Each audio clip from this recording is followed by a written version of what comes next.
Yo, what's up guys, welcome back to another video. I'm back with the Dale Earnhardt, the day reactions, and this is part 4 and 5 that I'm doing in this video. And yo, we left off at the part where I'm pretty sure he had just been taken to hospital and his son knew, but his friend that won the race had no clue. And I'm guessing in this next part he's gonna find out, and after winning, because again he doesn't know what's happened, he's going to get a massive shock. And mate, I've still been thinking about this, and like this day it's crazy. It's just like a nightmare. It's honestly insane, like how all these events have happened. Like it's like, oh, his friend won his first ever race, and on that day he's lost his best friend. It's just kind of weird how those sort of things work, but it's a sad say. But let's just get back into it. It's been a few days. I'm sorry about the wait. But yeah, man, this is a touching story, and I say I enjoy it. I don't enjoy it, but I like watching these kinds of things because it tells me more about the sport and it just shows me like in-depth views. But obviously in this case, it's just an awful situation. And yo, I can only assume it's going to get even sadder because part one was kind of like an upbeat. I say upbeat, but like it wasn't like the traumatic side. Sorry. Part 2, I'm pretty sure. Yeah, it was just like beginning to race, and it was like I think his friend had just won, so it was nothing too sad. Part 3 is where it properly hit. And yeah, part 4 and part 5, oh mate, this is going to be mental. Let's just get into it. Hopefully you guys enjoy, and yeah, let's just watch the video. As Michael Waltrip drove to the winner's circle to celebrate victory in the 2001 Daytona 500, how could he have known that the seminal moment of his career would be forever shrouded in tragedy? That's so sad. He's got no clue at this point.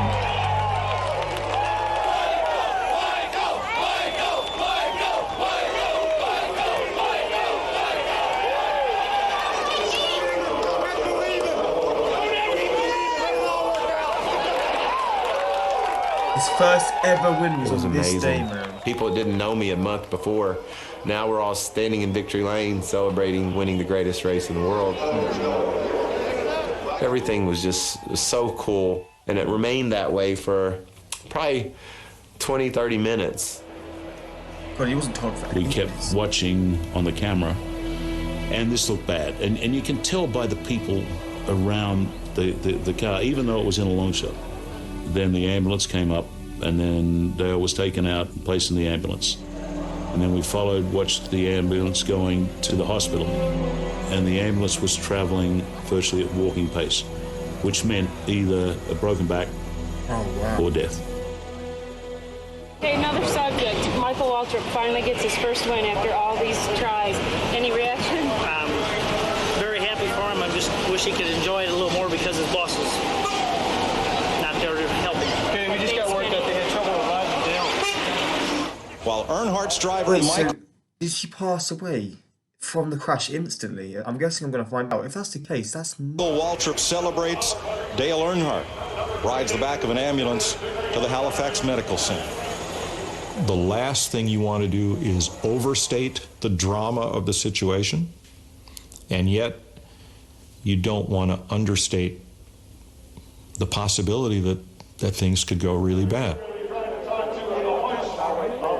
I was in victory lane, and everybody, obviously, it was a lot of celebration, a lot of happy people, and everybody seems to be just overly elated, and Michael's got the trophies, and Michael's being Michael. What was beginning to be more and more odd is no Earnhardt was there. And I remember thinking, where's Dale? I mean, how come he's not here yet? And Dale Jr., how come he's not here? I'm sure they're coming, right? John Graham, who is the president of the racetrack, came over and he said, hey, who's going to accept the owner's trophy? And I said, well, Dale will be here any minute. Just Dale or Teresa, somebody will take the trophy. And he says, no, they're taking Dale over to the hospital. So for the owner's trophy, John basically did the victory lane interview with me, and then he had me stand in the pictures. As soon as we got done with that first photo, I looked over and Ken Schrader walked into victory lane. Mikey, you just won Daytona 500. And what a big deal. That was such an important moment for him. I love Mikey like a brother, and I wanted to tell him what I thought the deal was. he made fun of me all the time, you know, about not winning. And finally, there's somebody I know coming to say congratulations. I saw him and I said, "Can you believe it, Schrader? I won the Daytona 500." And he just grabbed me and said, "It's not good." And I was like, "Well, it's not really that bad that I won the Daytona 500, is it?" I just told Mikey that, you know, that I was awful happy for him and stuff. But no, listen, Mike, we got a big problem here. I'm extremely worried about Dale. Look at that turn of like emotion, man. He's like all giddy and happy, and then when he's told, "Oh, Mike, mate, we got a big problem here." This is the exact moment he's told. I'm extremely worried about Dale. I remember him looking at me, you know, and it's just like it didn't register because, you know, he waiting for Dale to come in. And so that pretty much told me that, you know, the celebration was over. You know, what I thought was the greatest day ever was heading in a direction that would make it the worst day ever. That's crazy how that works. By then, I don't know what to do. I'm wanting to go to Victory Circle, but I don't know if I should. And we're on a quick off. The race went long because of the red flag, and we were at the top of the hour, and so we couldn't stay and give a report about it. Nobody knew anything. Everybody was real hush-hush about it, and nobody was telling us anything, so we had to go off the air. Well, thanks, John. We all knew Michael Waltrip had a fast car here in Speed Weeks. I tried to get both Larry and Darrell to concentrate on the win, on victory lane, on analyzing the race and what had happened, while I tried to piece together all the information we had so that we didn't say the wrong thing, but we also didn't go away leaving people to think that everything was all right. We're jubilant for the Waltrips, and our prayers are with the Earnhardt family. John? Well, I was going to go to Victory Circle, but my friend Andy Kesposito, he's a deputy sheriff. He was going to take me down through the crowd to get to Victory Circle. So when I take off the headset and I turn around, he's standing at the top of the stairs, shaking his head. And jeez.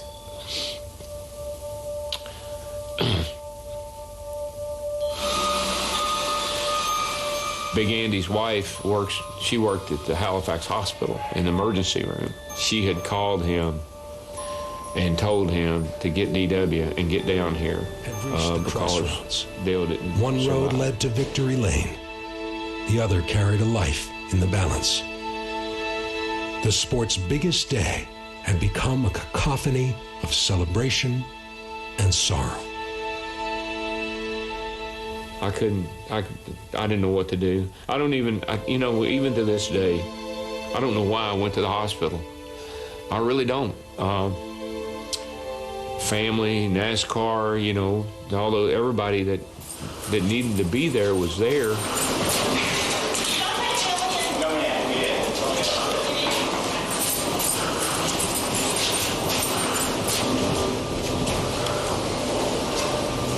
I just want to say, I'm sorry I'm not talking too much. This is just one of those things that I want to just sort of watch it and just sort of understand, because there's not really much you can say. What you're hearing, it's just sad, and you can't really say anything about it. But obviously, man, this is such an awful story, and it's just going to keep getting worse and sadder and worse and worse. We're just in the emergency room. We're inside, and it's not a waiting room outside. We are like inside. We're not in front of Dale. They got Dale screened off and everything. So. But we just know it's not pretty. I can't remember everyone that was in the room, but whoever came in, I think it was a doctor, came in and said we lost Dale. Oh, man. Look at the sadness. I have his son standing next to me. There's nobody in this room. So...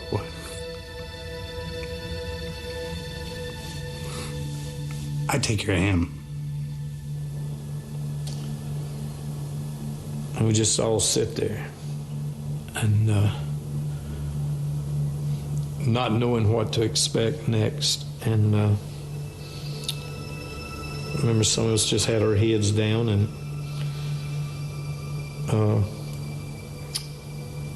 it was a bad day.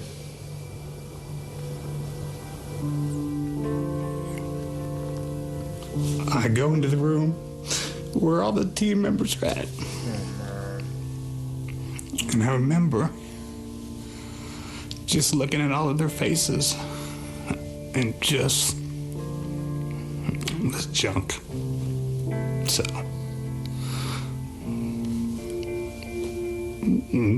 that's kind of where we all were.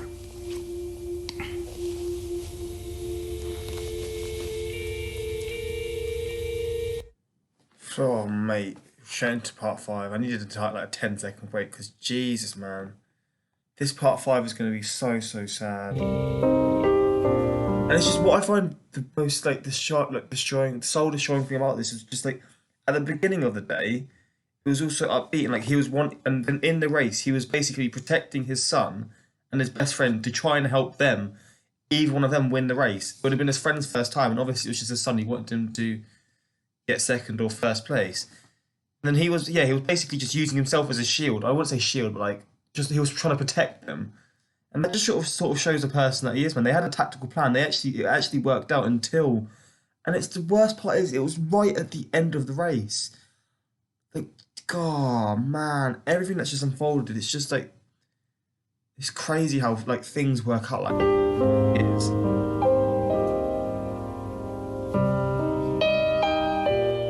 I believe I thought about Michael when I left the hospital. I thought, oh my gosh, wonder if he knows. Wonder what he's doing. Buffy was dealing with it all. Buffy was talking to NASCAR and talking to the family, and so she was doing a job, an admirable job of making sure none of that got to me.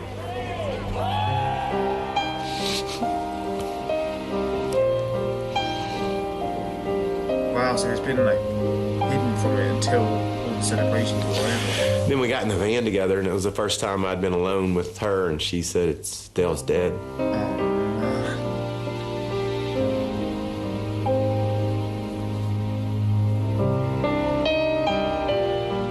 can't imagine how he's feeling. He was like so like high on feelings, like happiness. Like after winning, he was all these celebrations, and then bam, within an instant, you've been hit with that news, and your best friend, you just told your best friend's gone. God damn, that hits different. I can't begin to imagine how the roller coaster of emotions like would feel in that sort of situation, man. Started wondering how I was supposed to feel at that moment, and I haven't stopped wondering since. Jesus, that is awful. One NASCAR officials who I knew what the deal was. I asked them when people were starting to leave and stuff, and I said, "Hey, is it official?" "Well, we ain't got any official word." And I never cuss anybody, but I said, "Listen, you blankly blank. Tell me what the deal is." I was just down there, and so then they told me. Even before the announcement, I believe that it started to filter through that it was a possibility. At that point, I remember Mike Helton coming into the media center and standing up there at that podium and saying those words that are now etched in our brains forever. This is undoubtedly one of the toughest announcements that I've ever personally had to make. But after the accident in Turn 4 at the end of the Daytona 500, we've lost Dale Earnhardt. Those words were impossible. I remember walking out in the garage and crew guys and people that had been in the sport forever hugging and sobbing. It was the most surreal scene because people were basically walking around in a daze. It couldn't happen to him. It had to be close to 2 hours after the race when we finally made it to to the motorhome, and I think I asked him, I said, you want me to come over? You want to come over here? And he said, no, I just want to be alone. Because that was hard for him.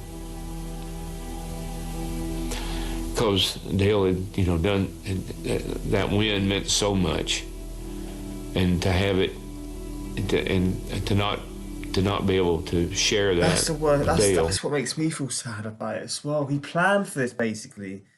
For one of them, he didn't even get to share the moment.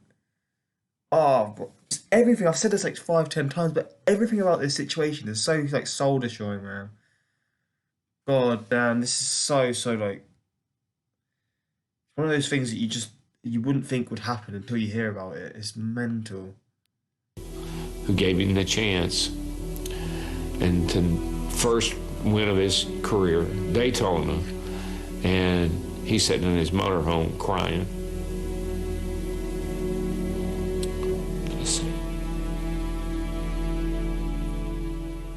And Michael said, this is supposed to be the greatest day of my life, and it's my worst.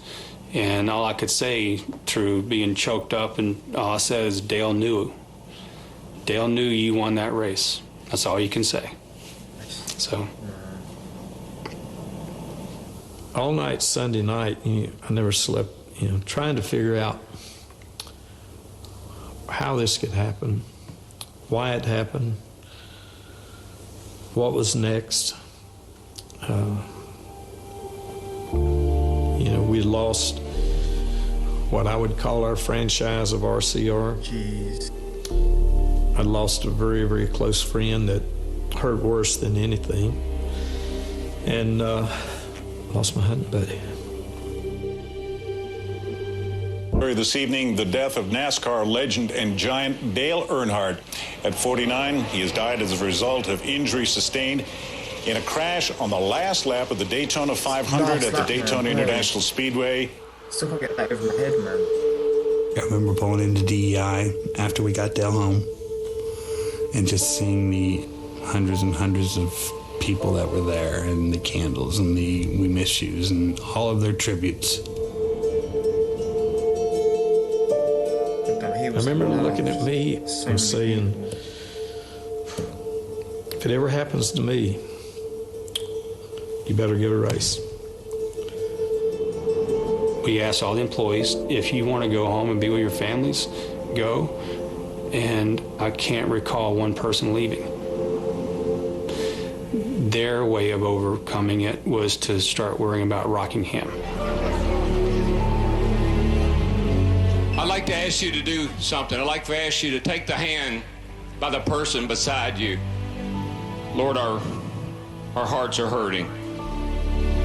We've lost a great friend, and it all seems so unfair. People ask us, how can we go out and race today?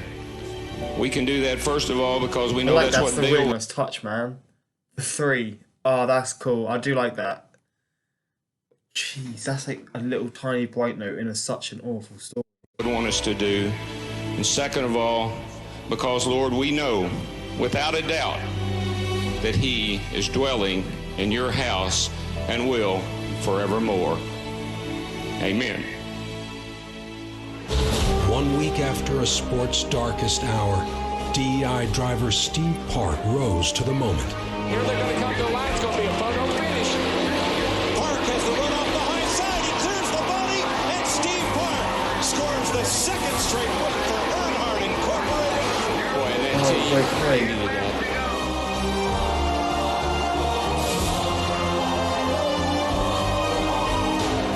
It brought tears in my eyes. What to say? Just Dale's the one who taught me how to drive this place, and he told me to stay off the brakes, and we stayed off the brakes and won the race. 2 weeks later, Richard Childress, rookie Kevin Harvick, Dale's crew, and a renumbered 3 car delivered their eulogy. Gordon's going to make the big move on the inside when they get down here to turn 3. Here he comes. He's going to drive it to the bottom. Oh, Harvick's leaving a lot of bottom. Just like a year ago, he's going to get him though. Oh, jeez. Gordon got loose. It's Harvick. Harvick by inches. championship means they're free again. That's cool, man. When NASCAR returned to Daytona, a son carried a message to his father. And perhaps a father carried his son. Here they come, turn 4, final lap. Michael Waltrip in second, but it's going to be Dale Earnhardt Jr. using lessons learned from his father to go from 6th to 1st and score the victory. You love to see it, man. That's such like a happy ending in a sense. I just was so happy I could push him home. Made the night complete, made it perfect. And then to be able to stand on the car and listen to over 100,000 people screaming, it was amazing. I remember thinking, I'm better now. It'll be fine now. You know, this is redemption. If you watch how each one of those wins were, it was almost like it was meant to be. That was healing for us all. And know how proud Dale would have been of every one of us. Yo, at least we ended on a really, really happy note, man. It's quite weird how things work out. Like, you go through, so let's go from the start. So you're happy, you're going through like all the plans, etc. Then you go to the low points, and it's just like, man, it can't get better. It can't. You don't see how there's any way out of like this feeling of sadness, and then you come back to the top, and it's just weird how that sort of stuff pans out. But bro, that was an experience, man. Those 5 parts really like gave me a good story of the whole situation. It's just like crazy and mind blowing how things like that work out. I'm just interested to see the comments. I imagine I went a little something like this: God asking Dale son how he'd like to go. They were planning on the last turn, the last lap, holding back. Literally, man. This is a guy that he seemed like he would be. That's what I feel like. That Michael Waltrip, like he was in the highest moments, and then bam, everything's just sort of gone. It means nothing, and all he can feel now is just pure sadness because his best friend has been taken, as well as his son as well, and his family. Because like at the start of the race, he was like, that was literally the last time he saw them. That is so soul destroying. But yo, man, I really appreciate you guys suggesting this one.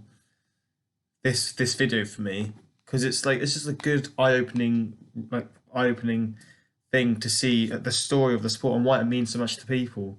And yeah, man, more things like this. I say it would be nice. It would be interesting to see because it just broadens my horizon on what happens in this incredible sport, to be honest. But more NASCAR reactions. What sort of things would you like me to see in future? Is there how do I say it? I've still got to do pit stop fails. No, pit stop, the fastest pit stops, because they're going to be satisfying as hell to watch. But as well as that, just incredible, interesting things that happen during the races I'd love to see. So just suggest what you want me to see in the future. Until next time, like, subscribe, and peace.